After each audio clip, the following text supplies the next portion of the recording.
Depuis le 8 juillet, le petit Émile, 2 ans et demi, s'est volatilisé. Un récit met aujourd'hui à mal un habitant, proche de Léo, principal suspect. Depuis le 8 juillet, cette affaire a commandeuillé le Haut-Vernay. Si est-il là-bas, alors que les vacances familiales allaient démarrer que le petit Émile, 2 ans et demi, a disparu.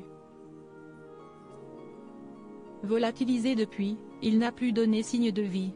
Malgré les recherches entamées par les autorités, les témoignages récoltés et les battues organisées, le petit garçon n'a pas été retrouvé. Depuis, forcément, ce fait divers si mystérieux laisse place à d'innombrables scénarios et rumeurs.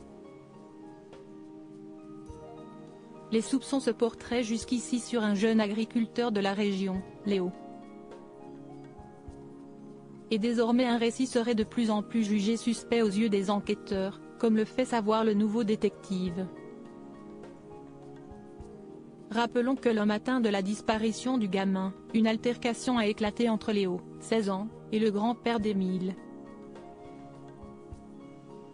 Le fait que ce dernier a la réputation de rouler très vite n'a pas aidé à lui faire une belle image dans le village. Mais pour le moment, une perquisition a eu lieu à son domicile n'aurait rien donné. En revanche, selon le nouveau détective, il serait le parfait coupable. Le jour du drame, Léo aurait traversé en tracteur le hameau en allant faire les foins sur ses terres. Il roulait trop vite, comme d'habitude, et aurait renversé le petit Émile qui était sorti dans la rue.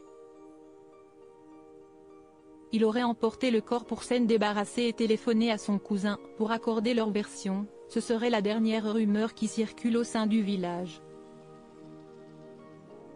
Et puis, il y a aussi Marc, le cousin de Léo. Tous les deux sont très proches.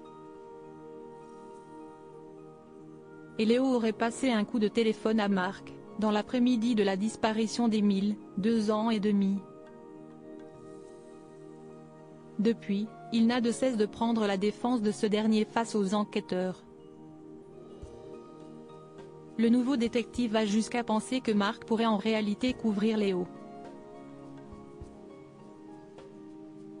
Lors d'un de ses témoignages, il aurait ainsi assuré voir le petit garçon grimper dans l'herbe vers la montagne. Un témoignage qui s'oppose à celui d'un autre témoin qui assure qu'il marchait de l'autre côté.